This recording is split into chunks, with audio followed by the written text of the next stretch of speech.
मेरा प्रीतपाल सिंह नाम है। जाएंगे सर आप 22 तारीख में प्राण प्रतिष्ठा है मंदिर की? नहीं सर, मैं नहीं जाऊंगा। आप क्यों नहीं जाएंगे? सर बहुत से लोग जा रहे हैं, मेरे जाने से क्या फ़र्क पड़ रहा है। और दूसरी बात है, मेरे राम मेरे दिल में है, मुझे वहाँ जाने की क्या ज़रूरत है। वो तो रामलला का जो है जन्म स्थान है, दोबारा से विराज हैं रामलला। राम सबके हैं और कण कण में राम है, ऐसे जन्म स्थान जाने की क्या ज़रूरत है अगर आपके राम आपके दिल में है तो। नहीं, रामलला मैं को जा सकता हूँ, लेकिन 22 तारीख को नहीं जाऊँगा। 22 तारीख में नहीं जाएंगे, ऐसा क्यों? बहुत से लोग जा रहे हैं, इतना थोड़ी कि सारा इंडिया वहाँ पे चला जाएगा, ऐसा थोड़ी होगा। शफीकुर रहमान वर्ग हैं, उन्होंने कहा है कि हमारी जो मस्जिद है उसे तोड़ करके मंदिर बना लिए, बहुत गलत हुआ। हो गया, जो कुछ बना दिया गया ठीक है, वो इतिहास में वो भी बात दर्ज है कि भाई बाबरी मस्जिद बनी थी, ये भी बात दर्ज हो गई कि भाई हिंदू मंदिर बना है, श्री राम का मंदिर बना है। तो यह तो इतिहास अपना करवट लेता रहता है। ऐसे ही कुछ लोग जो है कह रहे हैं जब हमारी सरकार आएगी हम फिर से जो है मस्जिद बना लेंगे। अभी तो खैर ऐसा नहीं होगा, लेकिन 500-700 साल के बाद क्या होता है ये पता नहीं मुझे। अभी फ़िलहाल आने वाले 50-100 साल ऐसा कुछ नहीं है। क्या लगता है 2024 में जो है प्रधानमंत्री मेजोरिटी जो है ना वो मंदिर के फेवर में है, उसको जैसे ओपिनियन बनाकर या जैसा भी, जिससे पूरी बीजेपी की सरकार बनी है उस मूवमेंट से, और सबको मालूम है उस मूवमेंट को अगर हम थोड़ा सा भी टच करेंगे, उसके अगेंस्ट थोड़ा सा भी जाने की कोशिश करेंगे तो हमें सरकार से हाथ धोना पड़ेगा। क्या लगता है 2024 में जो है तीसरी बार फिर से प्रधानमंत्री मोदी रहेंगे या कोई और, या विपक्ष इस बार आ पाए? तक इलेक्ट्रॉल बॉन्ड रहेगा तब तक बीजेपी मतलब को कोई नहीं हिला सकता। ईवीएम में गड़बड़? इलेक्ट्रॉल बॉन्ड अगर आपको पता हो तो, यहाँ तो शायद किसी को पता नहीं इलेक्ट्रॉल बॉन्ड क्या है। बताएं, आप थोड़ा सा बता दें हमारे दर्शकों इलेक्ट्रॉल बॉन्ड एक तरीका है डोनेशन देने का पार्टीज़ को, जिसमें सरकार दावा करती है कि वो किसी को पता नहीं लगेगा कि कौन किसको डोनेशन दे रहा है और वो वाइट डोनेशन है, लेकिन ऐसा है नहीं। जो डोनेशन बीजेपी के पास पहुंचती है वो तो पता है मुझे सब कुछ, वो तो बीजेपी को पता है, लेकिन बीजेपी को ये भी पता है कि दूसरों के पास कितनी डोनेशन आ रही है, तो वो एक एडवांटेज है एज ए गवर्नमेंट। अगर कल ये रहती है और दूसरी कोई सरकार बना लेती है तो उसके पास भी ये एडवांटेज रहेगा, लेकिन क्योंकि ये बीजेपी के टाइम पर इस सिस्टम को लागू किया गया तो बीजेपी के टाइम ये अभी तो एडवांटेज बीजेपी के पास है। तो इस बार विपक्ष का कोई जो है सत्ता में आना नहीं लगता, नज़र आता नहीं। सरकार तो बीजेपी ही बनाएगी, क्योंकि मैं साफ बोल रहा हूँ कि इलेक्ट्रॉल बॉन्ड का सिस्टम है, और रघुराम राजन का भी इंटरव्यू है जिसमें वो साफ बोल रहा है कि जो सत्ता में इम्बैलेंस है कि बीजेपी के पास इलेक्ट्रॉल बॉन्ड की एडवांटेज है। राहुल गांधी जो राजन जी का बयान दिखा दो। राहुल गांधी रघुराम जी राजन जी ने जो बोला था, जो वो चाहते थे वो नहीं मिला। अब इनसे ये बोल दीजिए मैं अपना फ़ोन दे रहा हूँ, आप अपना फ़ोन दे दीजिए, वो बयान दिखा दे, कोट करवा दें कौन से चैनल में, कौन से उन्होंने अगर रिटर्न में दिया है तो किस प्लेटफॉर्म में रिटर्न में दिया है, ये बयान दिखा। झूठ बोल रहा हूँ ना, इस प्लेटफॉर्म पे झूठ बोल रहा हूँ ना। नहीं, वो नहीं आता ना, यहाँ पर नहीं आता। 4 दिन से ये बयान मांग रहा हूँ, आपसे वो नहीं मिल रहा, तो अब तो सच बोलना सीख जाइए। देखिए सच बोल रहा हूँ, आप सच नहीं बोल रहे। आप उम्र में बड़े हैं, सच बोल रहा हूँ, आप सच उम्र में बड़े हैं, आपसे ये कह रहा हूँ, आप उम्र में बड़े, आप 4-5 मिनट तो दबो मत, आप मोबो मैं दब नहीं रहा हूँ। नहीं जी, मैं आगे भाई 4 दिन हो गए, 4 दिन पहले बोला था दिखाऊंगा, दिखाओ ना, कहाँ है? आज तक इन्होंने कोट नहीं किया। ये हमेशा अपने तथ्य रखते हैं, लेकिन तथ्य को कोट करना इनको आज तक नहीं आया। शायद इनको बस जो इनके बाल पके हैं ना, वो इनके परिवार के वजह से। और इलेक्ट्रॉल बॉन्ड के बारे में क्या? नहीं, इलेक्ट्रॉल बॉन्ड जो है या चंदा लेने का जो तरीका है, मुझे जितना पता है, क्योंकि चंदा तो सारी पार्टी चंदा पे ही चलती है, तो शुरू से ही चंदा चल रहा है ये तो। लेकिन इलेक्ट्रॉल बॉन्ड का आप बताइए ना, अगर आपको थोड़ी सी भी नॉलेज हो तो बताइए। आप बता दो ना। इनसे ये पूछिए, चंदे का कभी भी कोई भी एनजीओ या कोई भी संस्था चंदे का अपना डाटा देती है क्या? ये कांग्रेस सरकार ने ही कर रखा था कि चंदे का पैसा चाहे इलेक्ट्रॉल सिस्टम जिस तरह का है, बीजेपी के पास पूरी तरह से इंफॉर्मेशन है कि ये डाटा, ये पैसा कहां से आया है दूसरी पार्टियों के पास। इस बात को आप झुठला सकते हो? एसबीआई के अंदर, एसबीआई सरकार का बैंक है और सरकार कोई भी जानकारी एसबीआई से ले सकती है। ठीक है, मानते हैं हम बैंक में आ रहा है, बैंक में ही तो आ रहा है। 352 करोड़ रुपए तो किसी के घर के नहीं निकलते भाई साहब। जब भी वो दिन देखता हूँ और न्यूज़ सुनता हूँ ना, खून खौल उठता है। 352 करोड़ रुपए अगर आज बाहर जब नरेंद्र तोमर के बेटे की बात होती है तो वो तो पूरा केस छुपा दिया जाता है। तो सब कुछ छुपा दिया गया है, सब कुछ छुपा दिया गया ना। 10,000 करोड़ की डील थी और 700 करोड़ की कमीशन थी। मजबूरी थी जो साउथ 2 बार हारने के बाद भी 1 महीने के अंदर राज्यसभा सांसद बना दिया गया। ये बताइए ना, कांग्रेस पार्टी की ऐसी कौन सी भी इलेक्शन हारी थी और उनको मिनिस्टर बना दिया गया संसद सदस्य का? ये क्या बात है? अब उनकी मर्जी है पार्टी की कि वो हारे हुए मेंबर को राज्यसभा का मेंबर बनाए या मंत्री बनाए या जो मर्जी बनाए।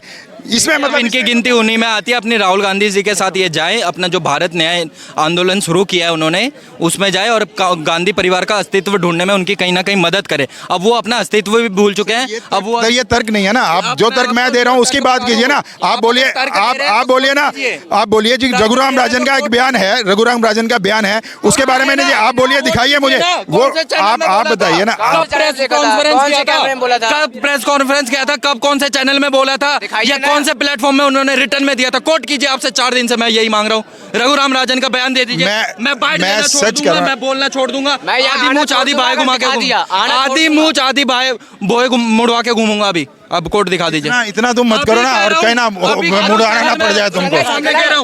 सबके सामने इनकी सर मैं झूठे तथ्य नहीं रख रहा, मैं झूठे तथ्य नहीं रख रहा, मैं सच्चे तथ्य रख रहा हूँ। ये बच्चे ने कहा कि मैं मुझे मुड़वा दूंगा, मैं अपने बाल कटवा दूंगा, बोल दिया। तो इन्हें तो फट से दिखाना चाहिए था भाई। इनको दिखाना, सच से दिखाते कि देखो ये है जी, ये रघुराजन ने करा। ये कटवाने ना पड़ जाए ना, ये कटवाने ना पड़ जाए। अरे इज्जत का ख्याल रखना। हाँ तो कोई बात नहीं, आप दिखाओ सबूत।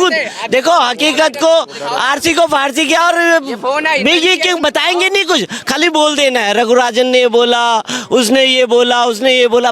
तथ्य रखो ना, असली तो तथ्य से।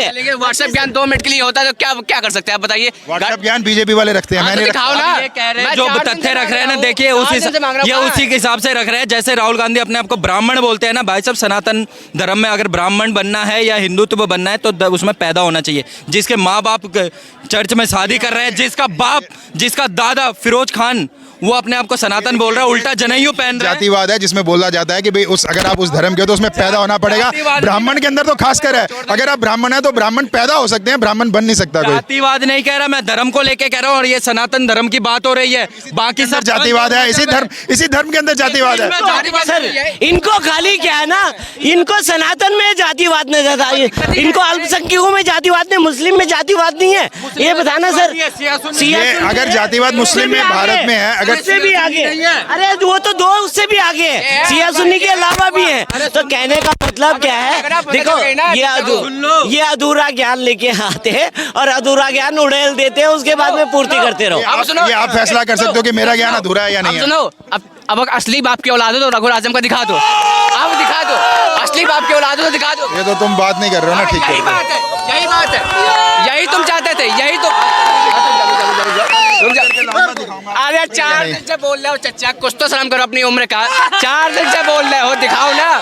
तुम्हारा झूठ ना ये वीडियो पर आएगा और देख लेना, ये सब देख के आपको अगर आप इसको ब्रॉडकास्ट करोगे ना इस प्रोग्राम को, तो इसके नीचे बहुत से तथ्य आएंगे जो आपको समझ में आ जाएंगे। तेल लेने तुम पहले वो दिखाओ।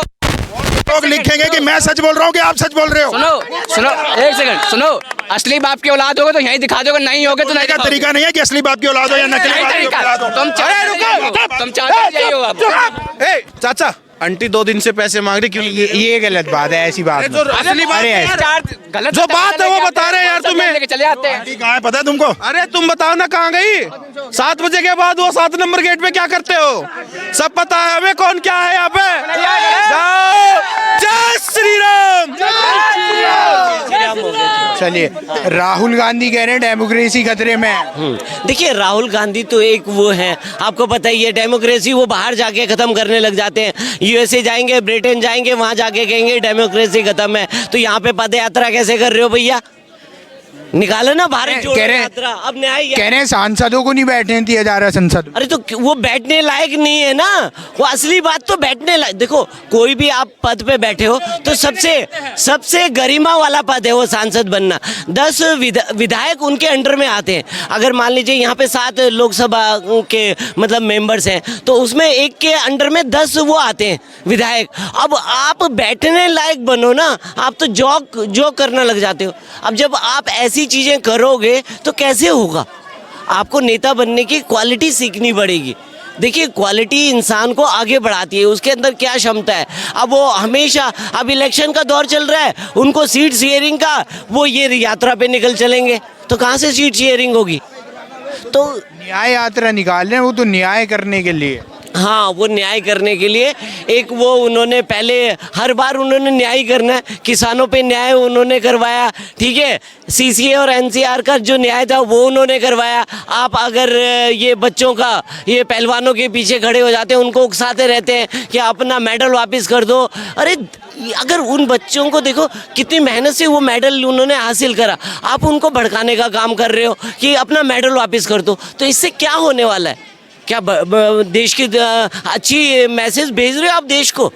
आप देश को भटकाने और अटकाने का काम मत करो, देश की जनता को आगे बढ़ाने का काम करो, और देश आगे बढ़ रहा है उसमें अपना सहयोग दो। सनातन को गलत गालियां देना, वो करना, अपनी पार्टी से नहीं तो दूसरे की पार्टी से बुलवाना, ये कहाँ का वो है? और जिसने भी सनातन को गलत बोला ना, वो पार्टी खत्म हो चुकी है। समाजवादी पार्टी के बड़े नेता है शफीकुर रहमान बर्क, वो कह रहे हैं कि हमारी मस्जिद तोड़ के जो है मंदिर बनाया गया और हमारी जो मस्जिद है उसे वापस कर दो। देखिए, मस्जिद तो ये कानून का मुद्दा है।